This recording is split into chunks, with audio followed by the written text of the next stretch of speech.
Indian IPL যদি বাংলাদেশে যদি অনুষ্ঠিত হয় একদম ছিঁড়ে ফেলাবে, একদম বলে দিলাম।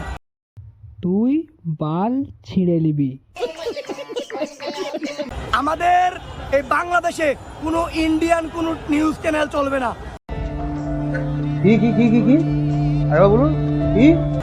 আমাদের এই বাংলাদেশে কোনো ইন্ডিয়ান কোনো নিউজ চ্যানেল চলবে না। হাট বোকাচোদা খানকির ছেলে।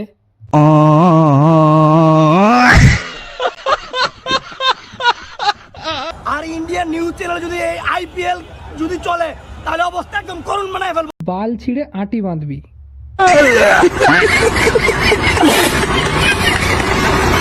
আর আইপিএল এ কি আমাদের মুস্তাফিজ কি ইচ্ছা করে গিয়েছিল? ওই গুলাই তো নিয়ে গেছিল। পুরো দেবো দুটো দানা, তখন বুঝতে পারবেন মারা। কে রে তুই মারা? চিনিস আমাকে? তুই মারা চিনিস আমাকে? এখন তাদের গায়ে কাটা লেগেছে, এই জন্যই আইপিএল থেকে মুস্তাফিজ ভাইকে বাদ দেওয়ার চেষ্টা করছে। बेटे तुझे थकान नहीं लग रही क्या? সমস্যা নেই, মুস্তাফিজ ভাই আইপিএল খেলবে না। ঠিক আছে, যাতে আমাদের বাংলাদেশিদের তোদেরকে বলে দিতে চাই, আমরা বলে দিতে চাই এই বাংলাদেশের মাটিতে কোনো আইপিএল চলবে না। তোদের দেখ তোদের আইপিএল। ভাই মানুষ বিশ্বাসঘাতকতা করতে পারে কিন্তু বীর্য না।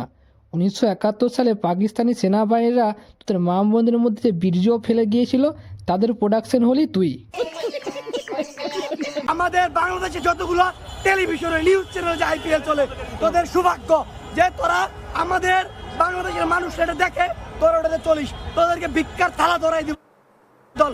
আবারও ভিক্ষার থালা তোরা দুদিন বাদে ধরবি রে শুয়োরের বাচ্চা। বলি, আইপিএল যদি এই বাংলাদেশে কোনো নিউজ চ্যানেলে চলে তাহলে একদম টেলিভিশনকে একদম বলে দিলাম। যেহেতু মুস্তাফিজ রহমানকে আমরা আবারও বলবো, বাংলাদেশের স্বার্থে দেশের স্বার্থে আপনি নিজেও বয়কট করুন, কোনো সমস্যা নেই। আমরা ইনশাল্লাহ আপনার পাশে আছি। আপনি বিশ্বমানের প্লেয়ার, এটা বিশ্ববাসী জানে। ওই ইন্ডিয়ার মতো খেলতে হবে। সারা বাংলাদেশি দলের কি অভাব পড়ছে? না বাড়া, বাংলাদেশি দলের অভাব পড়ে, তোদের মতন শুয়োরের বাচ্চা কুত্তার বাচ্চাকে চোদনের অভাব পড়েছে।